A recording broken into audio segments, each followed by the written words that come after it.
There's a battle going on out there that will determine the fate of the universe. It's a battle between two great forces, one trying to pull the universe together and the other trying to push it apart. We travel to when time began to find the universe in a beach ball. Thanks for passing me the universe. We go down a mine to look for what's pulling the universe together. If you're an astronomer and someone says you don't know what 2/3 of the universe is made from, that irritates you. And we look for what's pushing it apart by searching for exploding stars. Hope I find one. I'm Alan Alda. Join me as Scientific American Frontiers ventures out into the dark side of the universe.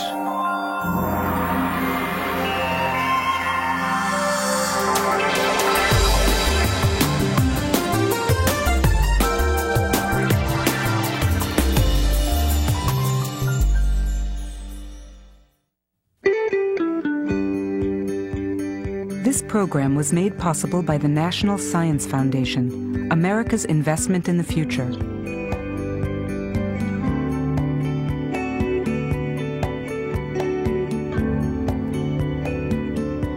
And by contributions to your PBS station from viewers like you. Thank you.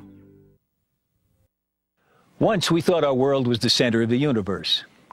And today, we know we're on a minor, if privileged planet, circling an average star in an inconspicuous spot in an unremarkable galaxy that's just one of billions of galaxies, occupying a universe that stretches farther than we can see, even with our biggest telescopes. But in the last few years, telescopes like these here in Chile have shown us that we're even less at the center of our universe than we could have ever imagined. You and I and these rocks and the sun that shines on us and the stars that twinkle overhead aren't even built of the same stuff that most of the universe is made of. And there's a mysterious force out there in space that literally comes out of nowhere. It's a force that seems to be pushing the universe apart faster and faster, until one day everything out there beyond our own little solar system will simply disappear into blackness. Our universe and our place in it just got a whole lot weirder. Staring at a patch of sky 1/10 the diameter of the moon, the Hubble Space Telescope recently peered farther out into our universe and farther back in time than any telescope before. For 1 million seconds it gazed, gathering light from 10,000 galaxies. The smallest and faintest are some 13 billion light years away, meaning their light has been traveling toward us since shortly after the universe began. What gave birth to these first galaxies is one of the great mysteries of our cosmos. But astronomers now suspect that matter we can see in the universe, including ourselves, resulted from a titanic struggle between a form of matter we can't see, dark matter, and a force, dark energy, that we've only recently detected. Together, dark matter and dark energy rule our universe. And we're here to wonder about them only because in their battle for domination, which has gone on for most of eternity, neither has triumphed. 2, 1, main engine start, and liftoff of the Delta II rocket with the MAP spacecraft, exploring the past and future of our universe. This was the launch on June 30th, 2001, of a spacecraft able to look even farther back in time than the Hubble. Called WMAP, its mission was to capture the very first light of the universe. That light has been traveling toward our own little corner of the cosmos ever since it was released from what most astronomers now agree was the origin of everything we can see. Planets, stars, galaxies like our own Milky Way, and the billions of other galaxies that have been expanding outward since the beginning. That beginning was the Big Bang, a ripping open of space and time, inflating in an instant to become an unimaginably hot cauldron of energy and matter. It was light escaping from that cauldron that WMAP was sent to measure. Light now reduced by its journey through eternity to a faint afterglow called the cosmic microwave background radiation. What the satellite saw has been mapped onto something I can comfortably get my hands around, if not yet quite my head. this device, this satellite, is picking up this cosmic background microwave radiation from way back in time. Right. Right? From the beginning of the universe. It's actually a direct picture of what the universe used to be like, because it took that light all that time to get from there to the satellite. Okay, here's the you have to help me visualize this. Okay. A lot of us, when we first hear about the Big Bang, think of it like an explosion happening in a point in space and moving out. And then somewhere we're in that or something. And a lot of us think when we look back in time, we want to look back to that point. But on the contrary, when you look back in time, you're looking in every direction. You're looking all over some shell. Exactly. And everywhere you look, it's as far back as you can go. How could that be? Can you explain that? Can you give me an image that helps me grasp that? You're trying to think of an explosion that happened in one place. Yeah. And instead, the universe was... Today, it doesn't have any particular center, and it never did. Everywhere you would have gone, it would have been expanding. Yeah. I like to think of baking a loaf with little raisins in it, and when the bread rises, all the raisins are moving away from all the other raisins. No raisin can really claim that it's in the center of this expansion any more than any other, right? And this is the same way we need to think of our space. I know, but here's the problem. Every time one of those raisins wants to look at another raisin, it can look all the way across the loaf to a raisin on the other side, but if it looks in the other direction, it sees the baking tin. That's a little bit different. That's because the bread is finite, and we live maybe in an infinite space. If you live in an infinite loaf of bread, there's nothing you can do to tell the difference. The picture of an explosion and a ball of stuff is, I agree that that's what many people think of, but that's just wrong. It's not what the Big Bang Theory is all about. What the Big Bang Theory is all about is space itself. Think of it as being stretchy, and it's just constantly stretching, and it's stretching between every object everywhere, so that everything is getting farther away from everything else. And no matter where you are and you look out, you see a glow left from the So it needs to be called the Big Taffy Pull. Well, that would be a better name. Almost anything would be a better name. The infinite, then. The infinite taffy pull. Yes. Okay, well, I think you're getting me closer. All right. Okay. Show me what the implications of this mapping are. So what I really love about Chuck's beach ball is that it represents this very basic fact that even though space itself may be infinite, we can only see a finite volume. It's a huge volume. This is about 13 billion light years in radius, but it's still only finite, right? So we're in the center of this, and the most distant thing we can see is this hot glowing wall of hydrogen plasma, which is opaque. So, we just can't see what's on the other side. But on the side of the wall we can see, on our beach ball, it's the inner surface. The incandescent plasma just beyond has cooled enough to go from being uniform and featureless to having eddies and ripples. It was these tiny imperfections that were imaged by the exquisitely sensitive eyes of the WMAP satellite. Chuck and his colleagues have stretched the contrast here by a factor of 100,000 to prevent it from looking completely uniform. But there are, nonetheless, these tiny ripples where some places look hotter, others look colder. And that's just because there was a tiny bit more stuff in some directions than in other directions. And these little ripples are extremely important because it's because of them that we're here. If you just had something which was always uniform, it would stay uniform forever, and you would never make clumps, planets, and we couldn't be here talking.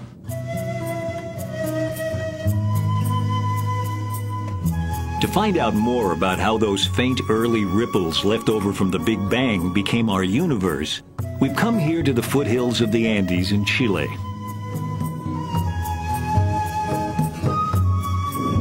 This region has become home to some of the world's biggest and most powerful telescopes. Lured here by clear skies and a smooth flow of air off the Pacific Ocean that reduces atmospheric turbulence, making for what astronomers call superb seeing. This is the site of one such observatory, Las Campanas, run by the Carnegie Institution of Washington, and the principal research site of an old friend of Frontier's, Alan Dressler. Well, welcome to the Las Campanas Observatory, Magellan telescopes. Thank you. There seem to be two. There are two. They're twin 6.5-meter telescopes, which means they have mirrors that are about 22 feet across. which is a good size, and they collect light from distant stars and galaxies. And this is where we do most of our research. Hi, Miguel. Hey, how are you? That research is focused on the formative years of the universe. At the beginning, we know there was a very simple distribution of matter. It was very smooth. It was very simple elements, hydrogen and helium.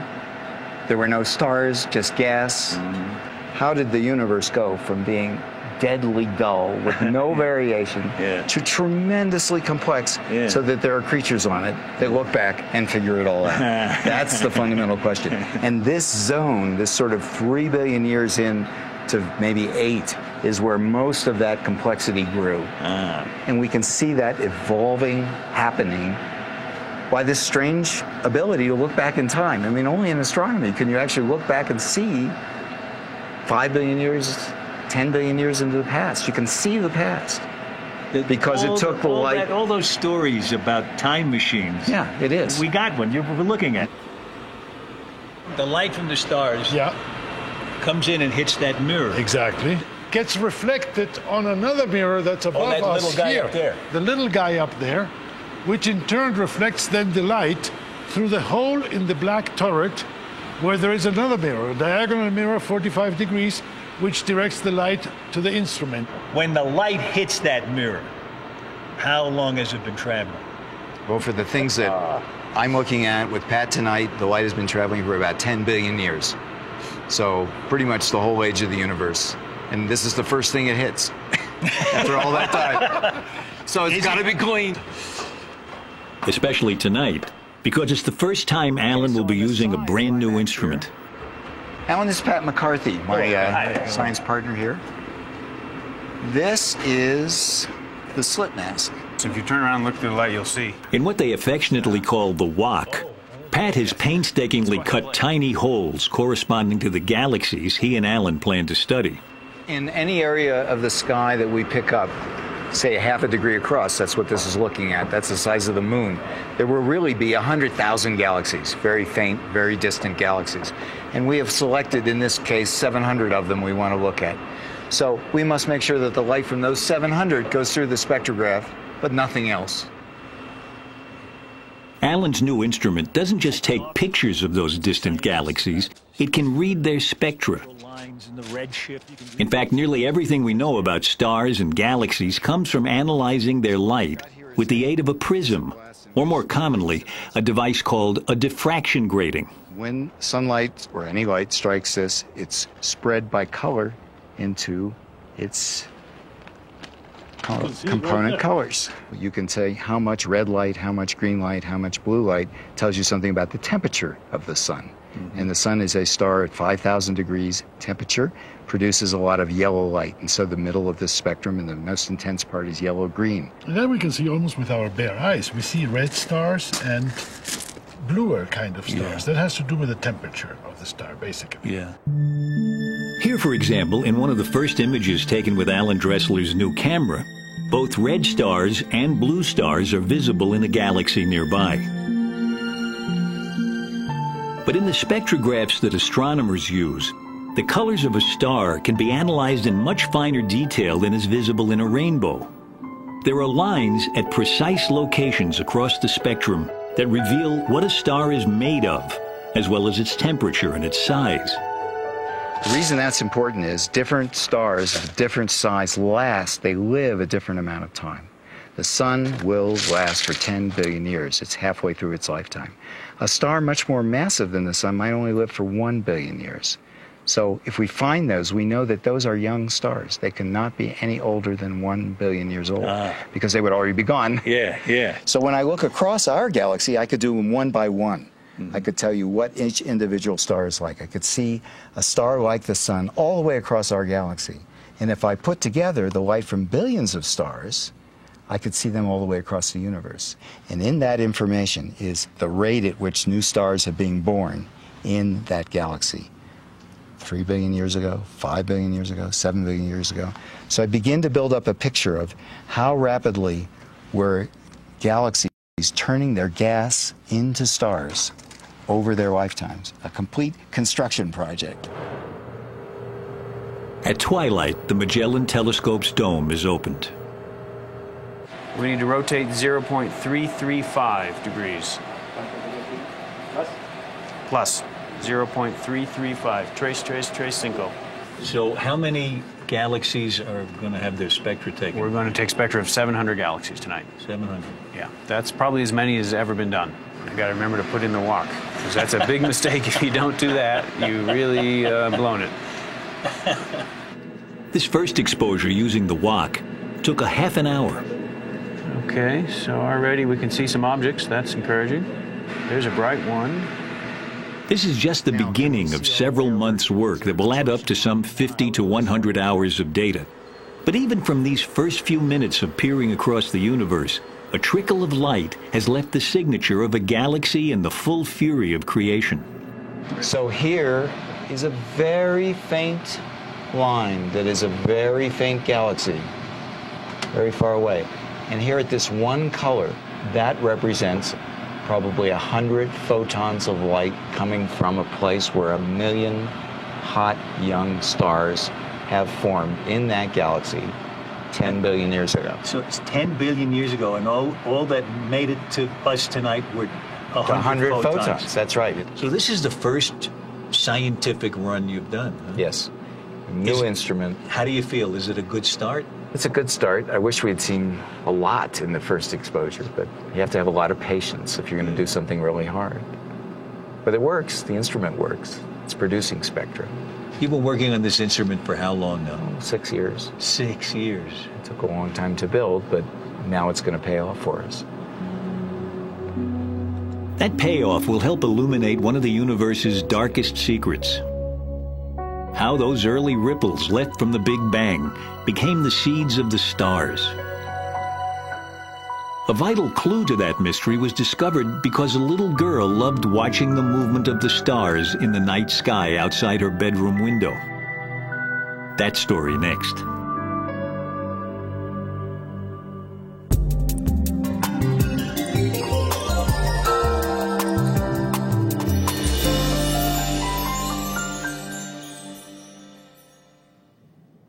In the early 1970s, Vera Rubin was a rare young woman in the traditionally male-dominated world of astronomy.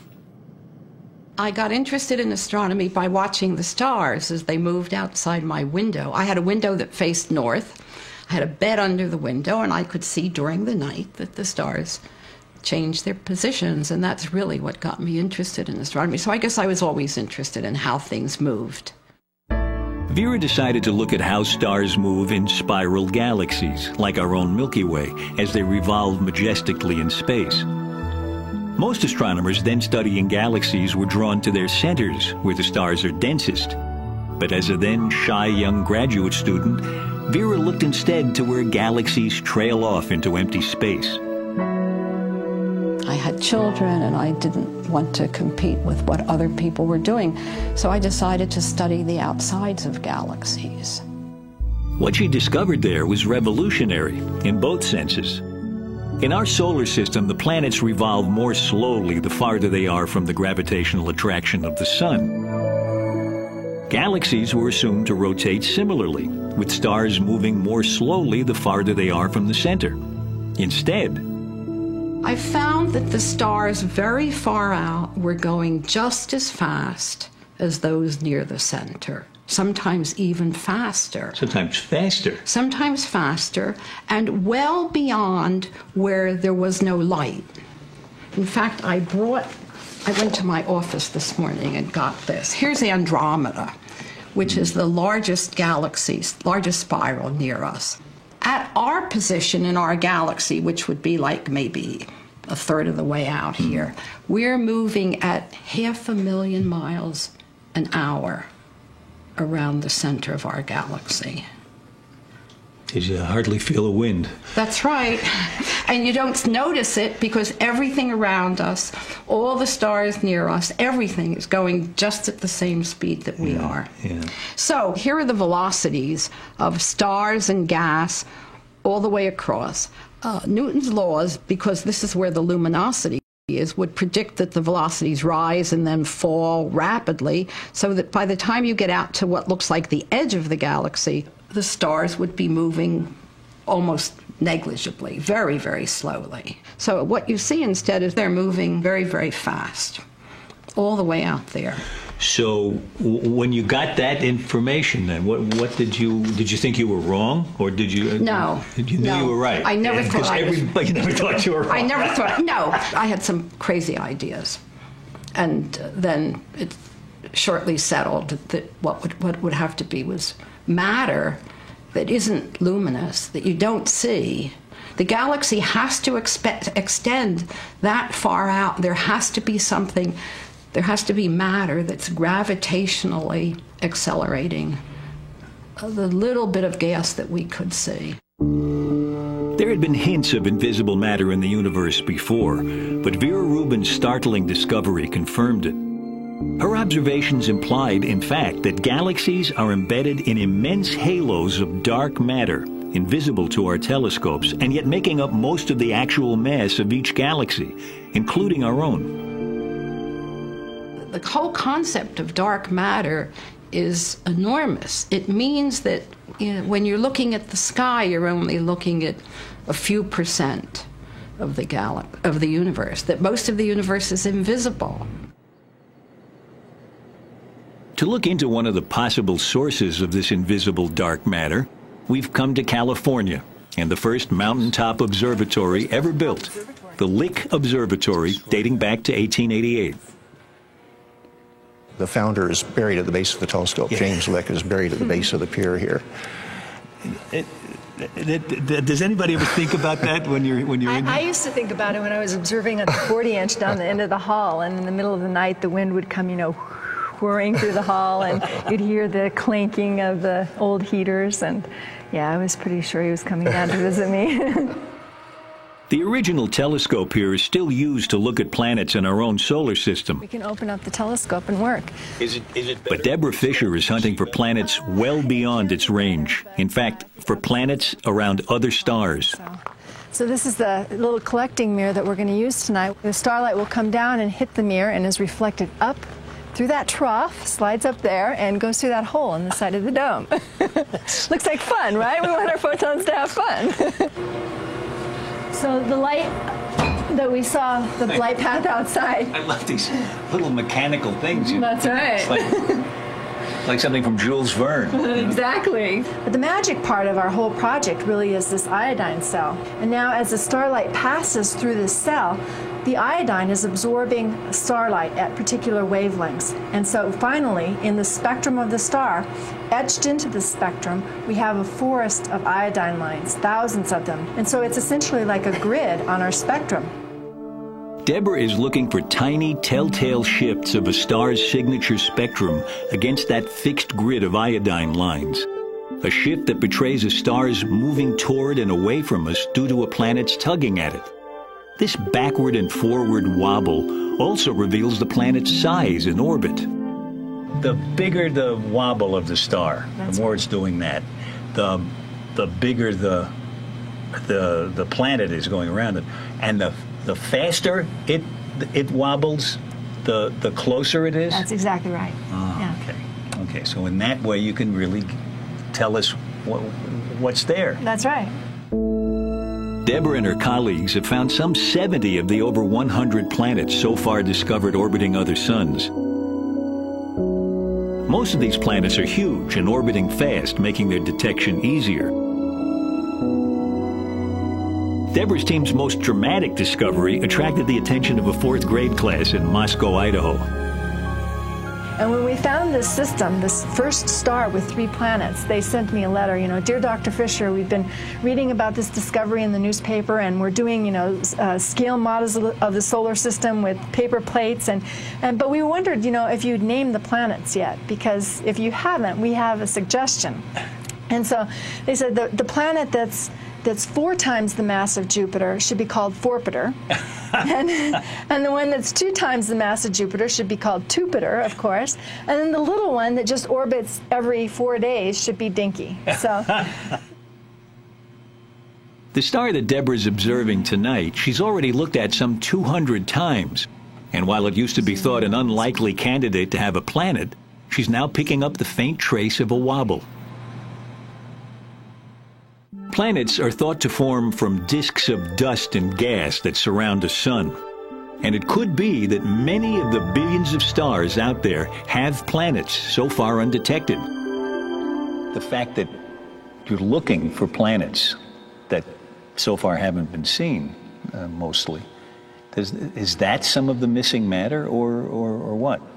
That's a good question, and that's one of the early hypotheses, was that maybe the dark matter is just planets. After all, we now believe that planets, when they form, some of the planets fall inward, but others are ejected from their solar systems. And the best way to get a handle, sort of a back-of-the-envelope calculation, is to look at stars that are forming, being born out of molecular clouds, and to imagine that all of the material in these typical disks around the stars is ejected. Let's just take that as an approximation. And then, would that be enough to make up all of the missing mass? And the answer is no, that the calculation has been done, and that it probably isn't it's orders of magnitude too low to account for the missing matter. In fact, not only is most of the missing matter in the universe probably not the stuff that stars and planets are made of, it's probably not the stuff that anything is made of. Here on the Yorkshire coast of northern England, the search for dark matter has gone underground.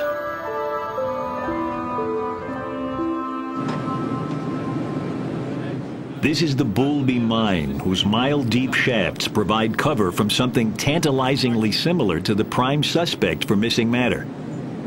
And if you're standing on the surface of the Earth and you put your hand out, you get hit 1 cosmic ray a second goes through your hand.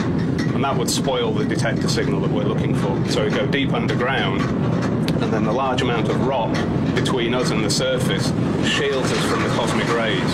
So when we're down in our labs, rather than 1 a second going through your hand, it's 1 a week. But while cosmic rays are exotic, at least they're made from subatomic particles that science is familiar with. By contrast, the things Nigel Smith is trying to detect are bizarre even to physicists. Here, a mile down in a vein of rock salt mined to spread on the winter roads of northern England, he's in a race with some half-dozen groups set up in similar underground labs around the world to be the first to detect what are called, with tongue-in-cheek, WIMPs, for weakly interacting massive particles.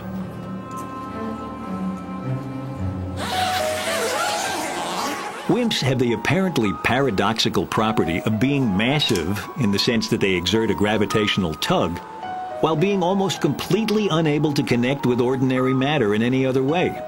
In fact, to call them weakly interacting is to be generous. Most of them pass straight through the Earth and don't even notice. Most of them pass straight through the Sun and don't even notice. But every so often there's just 1 or 2 a month or a year will actually hit a nucleus head on. And that nucleus recoils, and it's that recoil that we're looking for. But the majority of the billions of WIMPs that are passing through as we stand here every second, they just stream straight through, and you never see them. This is just one of 3 different kinds of detectors here at the United Kingdom's dark matter hunt. And the research project has just constructed a large new underground facility to house them.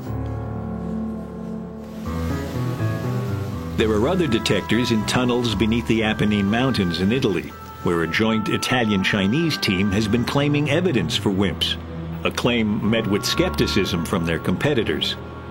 While in the United States, a new facility is being constructed in a mine in northern Minnesota. All this effort to detect a hefty ghost particle that may not even exist. For those involved in the hunt, there's no doubt that it's worth it. It's a fantastic question. If you're an astronomer and someone says you don't know what 2/3 of the universe is made from, that irritates you, right? So you want to go out there, you want to find out what it is. And astronomers aren't the only ones in the hunt, which is why I find myself driving a golf cart through the longest building in the world, the Stanford Linear Accelerator in California. I'm following the track of a subatomic particle as it's accelerated during its 2-mile trip to a speed approaching the speed of light. Eventually, the beam of particles will be divided and spun around a couple of loops before crashing head-on into particles coming in the opposite direction and smashing into smithereens. We're visiting the collision point, appropriately, with both a particle physicist and an astronomer. The beam of particles will come down here and go through that pipe. And then you hope that an electron and a positron will meet, annihilate, and new particles will be born. It's from collisions like this that scientists have built up their picture of the fundamental particles of matter in what they like to call the Standard Model. But for the Standard Model to work, physicists have been forced to invent a strange mirror world in which the known particles have ghostly cousins called supersymmetric particles.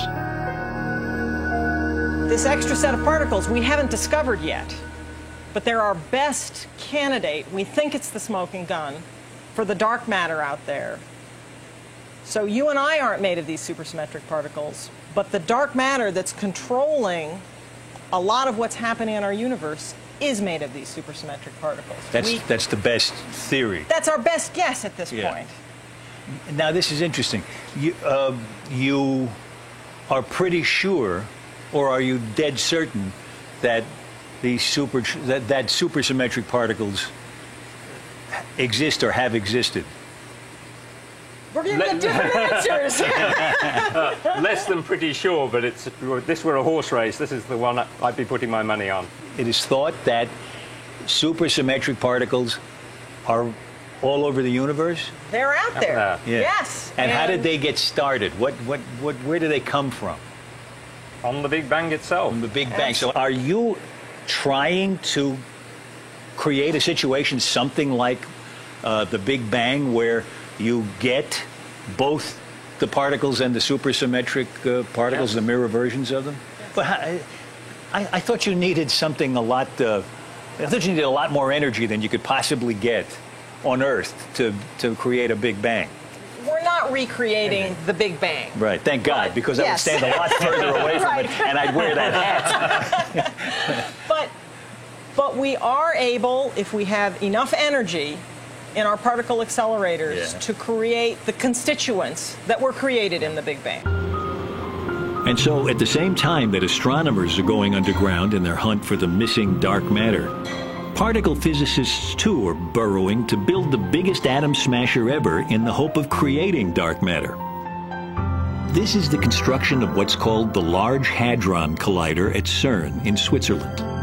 Due to come online in 2007, the LHC will have gigantic detectors designed to peer into the wreckage of particle collisions of truly stupendous energies. If not quite the Big Bang, then certainly the closest we've ever been to it. The closest we've actually been to it, of course, was with the WMAP spacecraft, which mapped the ripples left as the Big Bang cooled. In the pattern of these ripples, the WMAP scientists see direct evidence for dark matter.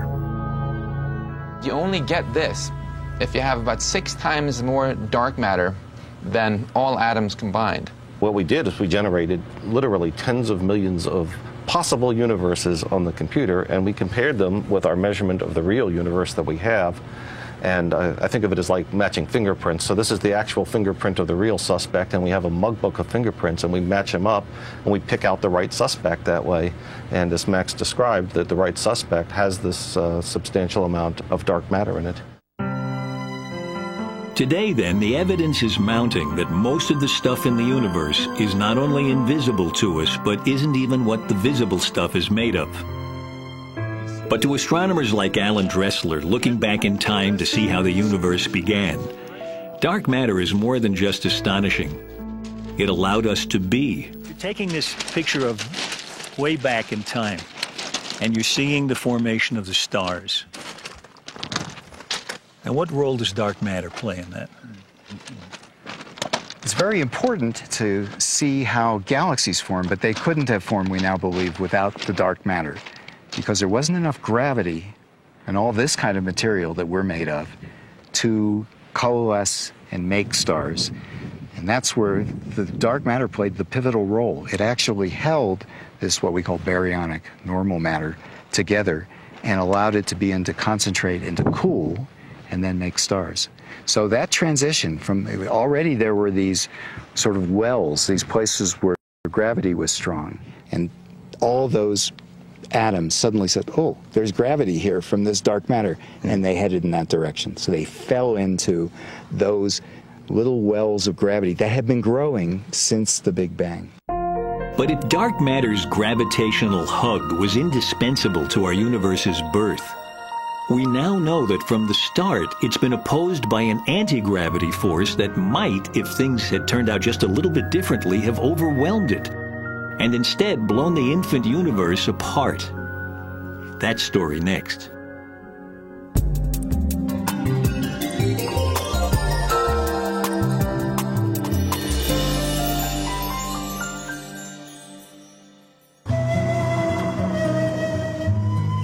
In the early 1990s, two groups of astronomers came up with a new idea for discovering the ultimate fate of the universe. Both groups, which were soon to become rivals, used several telescopes in their quest, including this one at Cerro Tololo in Chile. They've had their nights on the telescope, sometimes actually immediately after our nights, or in between our nights. So do you go around looking for scraps of paper the other one's left, or what? No, sometimes we look at, we try to figure out what they've observed, but usually it's a friendly rivalry. Both teams used the telescope to look for the same thing, the death of a star. But not just any stellar death. A particular kind caused when a companion star dumps material onto a so-called white dwarf until the white dwarf reaches a critical mass and explodes.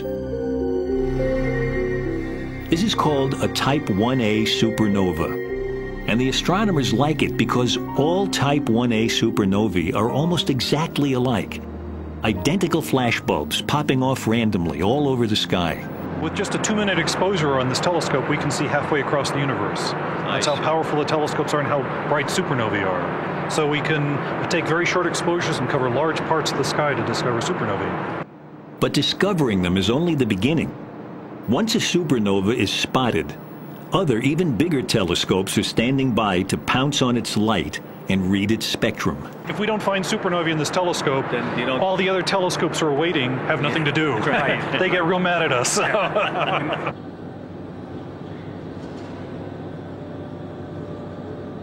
Is this the first time you're observing in this test?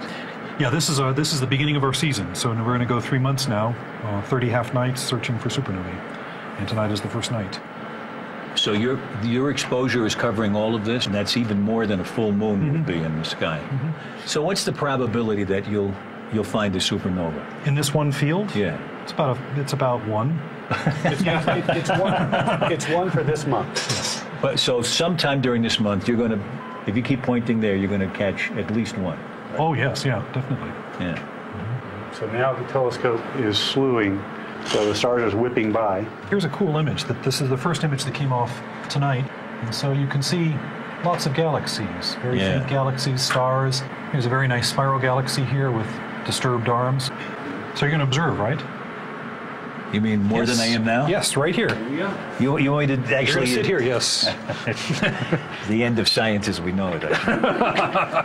All right. Okay. Well, let's see. I'll just hit a few keys here. Oh, no way. I just like to poke around. Yeah. That's how I learn. You know.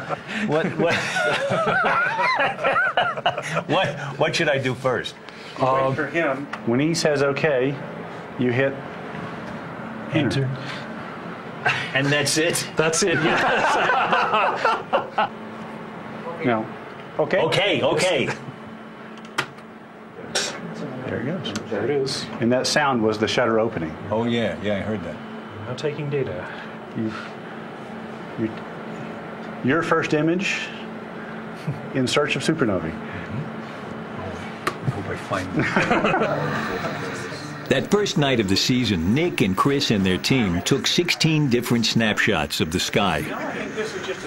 By the next night, now no longer observing from the telescope but from a control room in the nearby town, they had processed several of those images.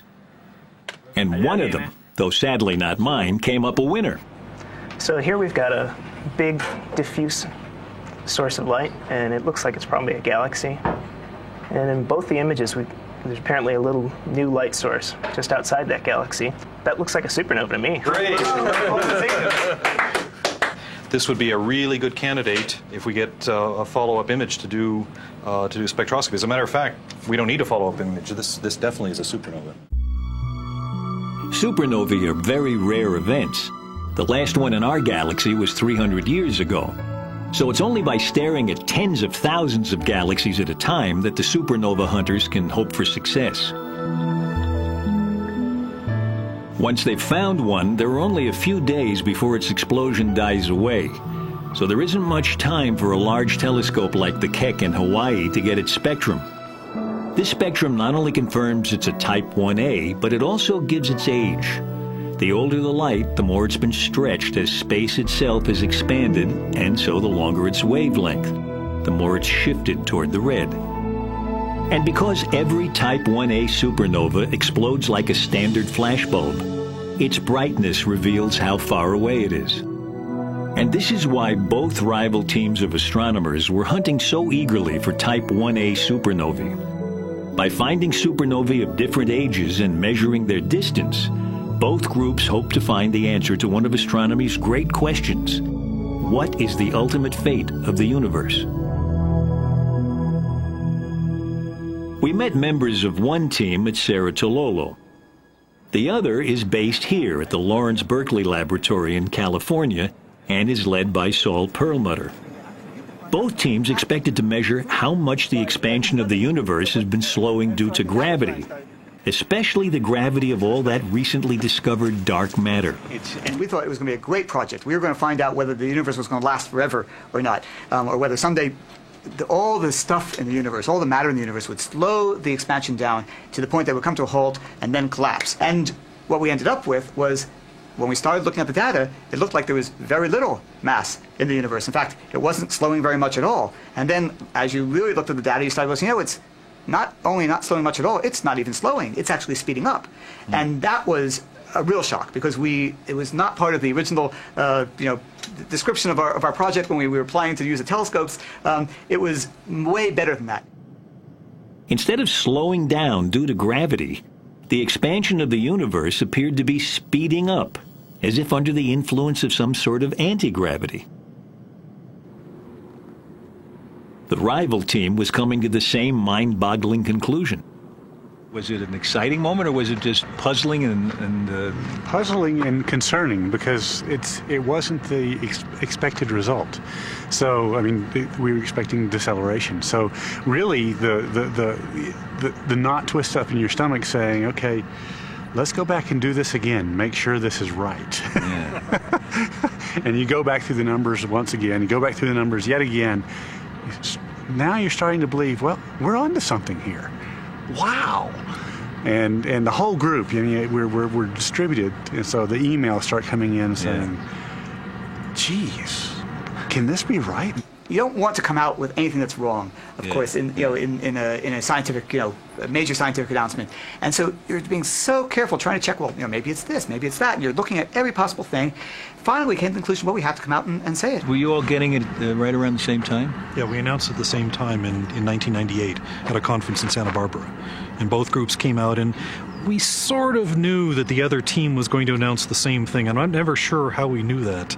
But we sort of did. Wait a minute. Were you pointing your telescope in their window and looking at their papers? Us? No, we wouldn't do that. No. The fact that both teams got the same result, I think, gave people a lot of confidence that it wasn't just some mistake that somebody had made in their calculation, because they knew the two teams would have loved to have been able to get the right answer and show the other one what might have been wrong. I have done it. Not everyone was taken aback by the idea of a runaway universe. Michael Turner had actually predicted the possibility several years earlier, reviving an old idea of none other than Albert Einstein. Turner came up with a name for a force that could push the universe apart, dark energy. But its roots lay in one of Einstein's famous equations.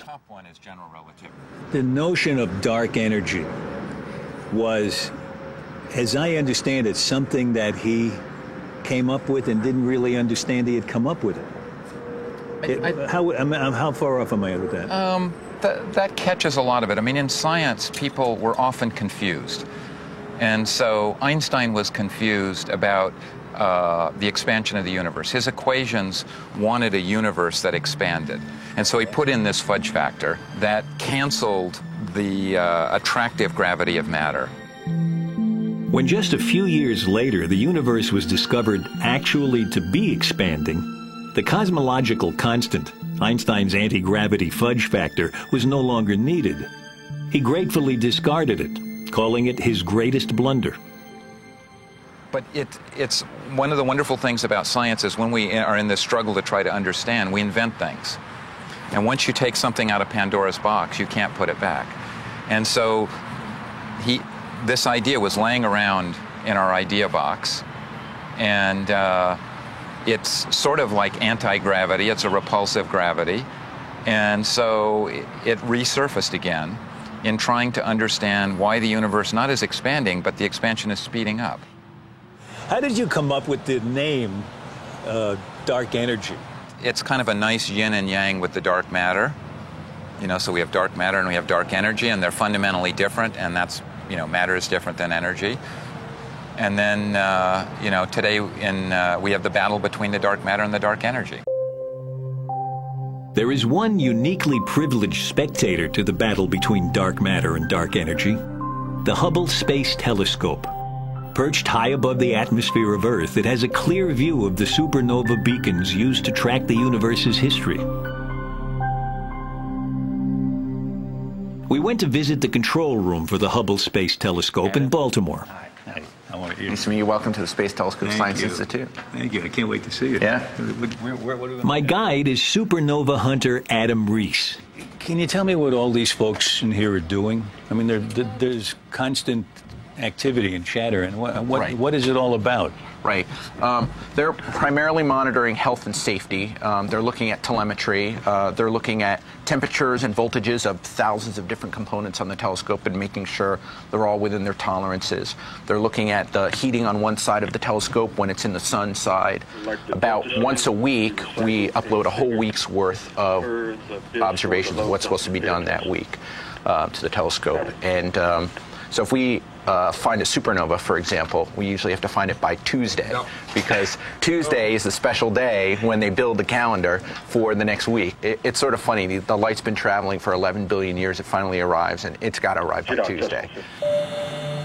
In March 2002, the Space Shuttle Columbia, on what was to turn out to be its last completed mission, installed a new camera on the Hubble, the Advanced Camera for Surveys. This camera is much more sensitive to light, and it also has more area, so I have a better chance of finding a supernova every time I take an image in the sky.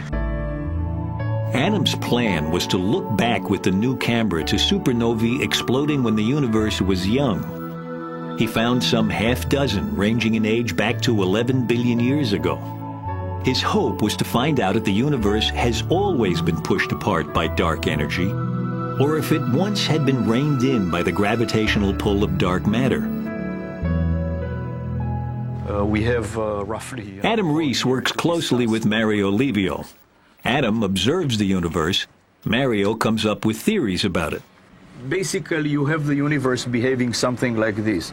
At first, it is expanding against gravity, so think of it as if it's held back by some sort of a spring. But it's getting bigger and bigger and bigger over millions, billions of years. That's right. That's right. And then at some point, it's about 5 billion years ago, we think, it stops slowing down, and instead of collapsing, well, that's what we would expect it to do: get that big and then come back, right? Well, even if not come back, but at least go slower and slower and slower. Right. Instead, it suddenly starts going faster and faster and faster. And you found out when it started going faster and faster. That's right. We actually witnessed the transition from the more recent accelerated expansion to the earlier slowing expansion. This turning point in the history of the universe came at about 5 billion years ago, when dark matter began losing its gravitational pull against dark energy's inexorable push. You know, gravity decreases in proportion to distance. You know, if you double the distance, gravity becomes 4 times weaker. Right. This force that you get from the dark energy, when you make double the distance, the force becomes twice larger. Oh yeah, yeah. We think it's a property actually of the vacuum, and so when there's more vacuum between you and a distant galaxy, there's more of this dark energy. So the force is bigger. There is a factor of an increase in the amount of dark energy that has a factor on the speed. Yes, that's right. It's a little bit like a built-in spring in the vacuum, and as something gets further away, there are more and more of these springs connected, and it's harder to compress. In fact, they're pushing more and more, and so the bigger the universe gets, dark matter is losing its pull on the universe. Dark energy is gaining its push. It's always been there, right? The question that's now obsessing astronomers, including Michael Turner, is what dark energy might be. So we just don't know what it is. If it is like Einstein's cosmological constant, then it's just the energy of nothing. And according to quantum mechanics, nothing is not nothing. It's full of particles that are living on borrowed time and borrowed energy. We call They pop into existence. And then when the accountants come along, they disappear. Right. And so if it's the energy of nothing, it's always been there. And then we're in for a very tough bit of history in the future, because the universe will keep speeding up and speeding up and speeding up, and things will get farther and farther away. And instead of the beautiful sky we have today with billions of galaxies, we'll only see a couple. It could be that it's just a phase we're going through, that something's out of whack and that the dark energy will dissipate. I think what you're starting to see is we don't know very much about it at all. So all this stuff didn't fill us in that much. We need help. We need some help. Help may be on the way from a proposed new spacecraft expressly designed for supernova hunting. With a camera able to image thousands of supernovae at a time, the SNAP satellite would hugely increase the number of beacons out there measuring the universe's expansion. This might not only help find out what dark energy is, but also help answer what is perhaps the deepest question of all. Is there a reason why the universe turns out right now to be in almost perfect balance between the pull of dark matter and the push of dark energy?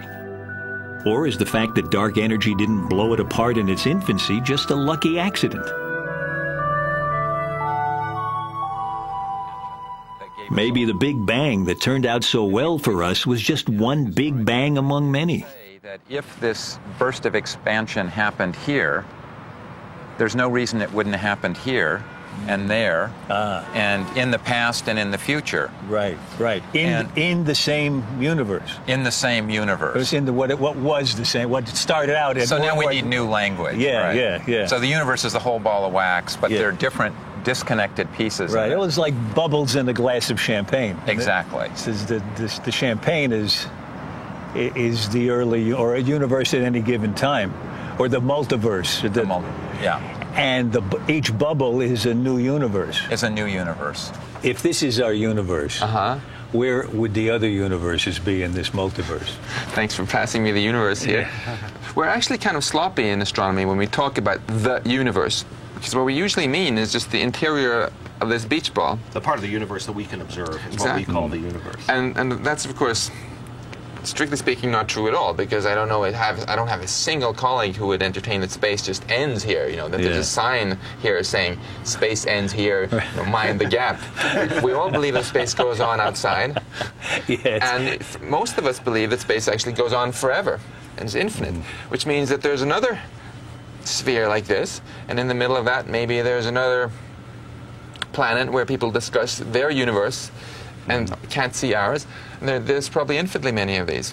If you have this ensemble of universes, there may be some basic things which are true for all of them, but there may be some quantities which are accidental in these different universes. Some of those universes will allow life to evolve and us to be here and speak about this, and some won't. We said at the outset that our universe just got a whole lot weirder, dominated by matter we can't see and a force we can't feel. But maybe it's even weirder than that.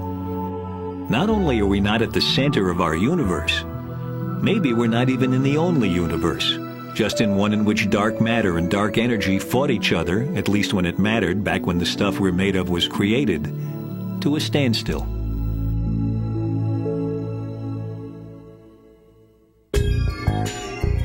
Come visit us at PBS Online. Scientific American Frontiers can be found on the World Wide Web at pbs.org.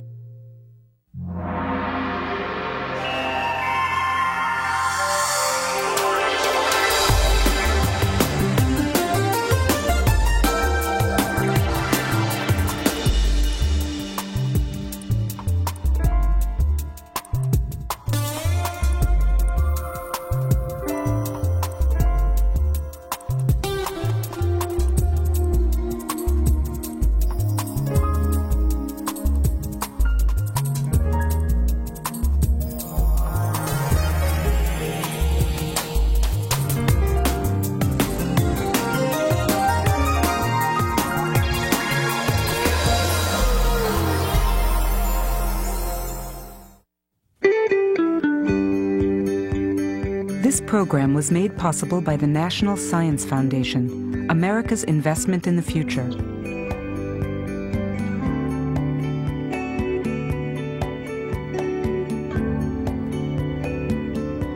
And by contributions to your PBS station from viewers like you.